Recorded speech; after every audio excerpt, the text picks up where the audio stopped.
Bonjour à tous et bienvenue sur boursicoté.com pour cette nouvelle analyse technique du CAC 40 en clôture avec une fin de semaine qui confirme un petit peu ce que l'on voyait apparaître sur les statistiques. Je vous parlais de statistiques baissières avec une conviction qui grandissait jusqu'à la fin de la semaine et même sur la semaine prochaine.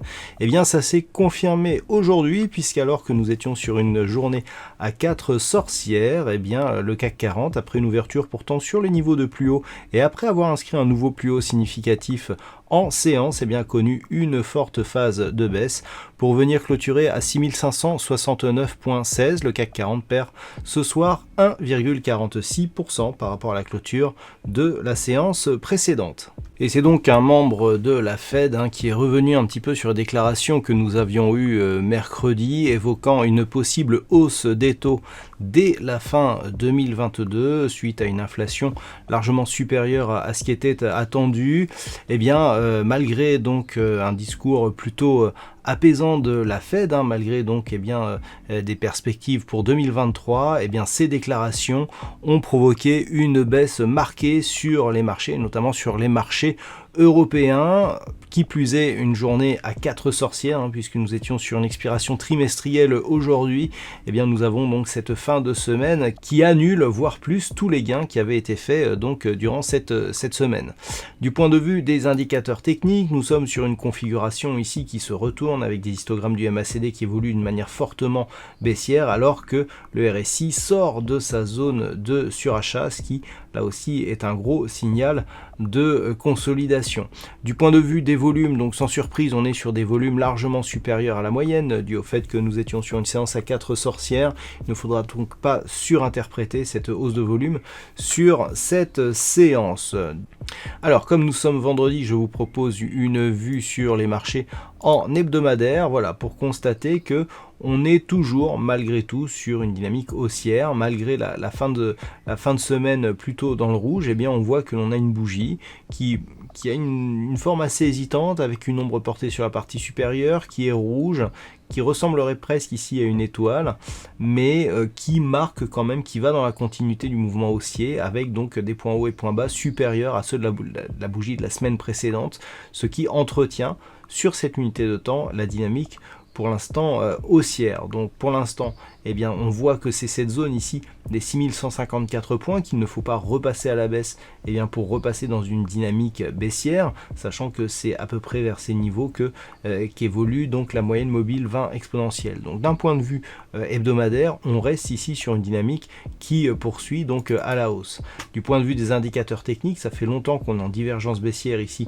sur les histogrammes du MACD. Malgré tout, du point de vue du RSI, on reste ici en zone de surachat. Donc on a un petit signal d'affaiblissement sur les histogrammes du MACD, mais globalement, on reste sur une tendance haussière. Donc les points à surveiller, ils sont à peu près les mêmes que sur la vue daily, un peu plus éloignés peut-être. Donc on aura ici la zone des 6400 points. Zone qui avait été ici résistance sur toute cette phase, et la zone des 6154, ce n'est que sur rupture de cette zone que l'on aurait un signal de retournement sur la vue hebdomadaire. Alors maintenant, si on revient ici sur la vue daily, alors la configuration technique, elle devient intéressante. Si on prend la dynamique directe, je parle bien sûr de la dynamique ici qui part de ce point bas et qui va ici sur le point haut du jour. Ce que l'on peut constater déjà, c'est que les retracements de Fibonacci étant ce qu'ils sont, on a ici une clôture qui se fait quasiment sur le niveau du retracement à 23,6%. Regardez, on a une clôture ici à 6560,12. On a un retracement de Fibonacci 23,6% à 6570,48. Donc on a à peine 10 points par rapport justement à cette volatilité, ce n'est pas grand chose. Et donc c'est bien un signal de consolidation. cette zone, elle va être importante la semaine prochaine, puisque c'était une résistance intermédiaire, on le voit ici sur ces 3 bougies. Si on rebondit sur celle-ci, on pourra alors parler de consolidation horizontale, neutralisation ici entre le point haut et le premier retracement de Fibonacci. Dans le cas d'une rupture ici de cette zone, et bien dans ce cas-là, objectif, deuxième retracement de Fibonacci qui se situe lui à 6498,22. Et là aussi, c'est une zone intermédiaire, résistance ici qui était devenue support sur cette phase. Donc ce niveau sera intéressant à observer si on poursuit ici la phase de consolidation, et aussi parce qu'on sera sur une tentative de cassure ici de la moyenne mobile 20 exponentielle. Et puis si on venait à casser cette zone, donc là je parle pour un peu plus tard pour la semaine prochaine, et bien la zone 50-61,8 avec cette fameuse zone des 6421. Cette zone des 6421 points, c'est la zone que je vous indique depuis le début de la semaine en vous disant tant que l'on reste au-dessus de cette limite, eh bien, même si on a des signaux d'affaiblissement, on n'est pas sur un signal de retournement. Par contre, si on casse cette zone, eh bien, on sera sur un signal de retournement majeur.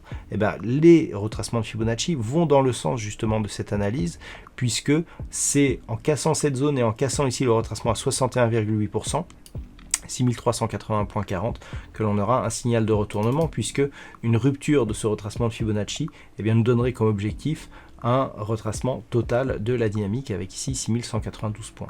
Donc on est ici sur une alerte, c'est-à-dire je le dis souvent, quand on veut jouer le retournement suite à une forte tendance haussière, on attend la première grosse bougie rouge. La première grosse bougie rouge, c'est celle-ci.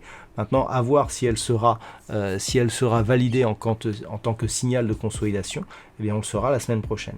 Naturellement, la semaine prochaine, à partir du moment où on viendra ici dépasser, et ça peut être un niveau d'invalidation donc pour jouer le retournement, à partir du moment où on viendra ici casser la zone de point haut qui se situe à 6687,29, on invalidera ici ce signal baissier. Voilà donc ce que l'on peut dire sur cette configuration technique pour ce soir. D'un point de vue statistique, on est vraiment dans la lignée et dans je dirais dans la continuité des statistiques que nous avions précédemment. Pour les premiers jours de la semaine, à savoir lundi, mardi, on est sur une probabilité, alors toujours par rapport au niveau d'ouverture de lundi, c'est la référence. Donc par rapport au niveau d'ouverture de lundi, on sera sur une évolution neutre, très légèrement haussière, sans conviction pour les 2 premiers jours. Par contre, pour le reste de la semaine, à savoir la fin de semaine, on est sur une conviction qui monte et qui est baissière, notamment à partir donc de mercredi. Voilà ce qu'il faudra se souvenir par rapport aux statistiques que nous avons pour ce soir, sachant que toutes les statistiques définitives eh bien, vous seront diffusées avec l'analyse écrite du CAC 40 qui paraîtra dans la nuit de dimanche à lundi. Voilà donc pour ce point CAC 40 en cette fin de semaine. Je vous souhaite un très bon week-end et on se retrouve dès lundi prochain pour d'autres analyses techniques, toujours sur le site boursicoté.com.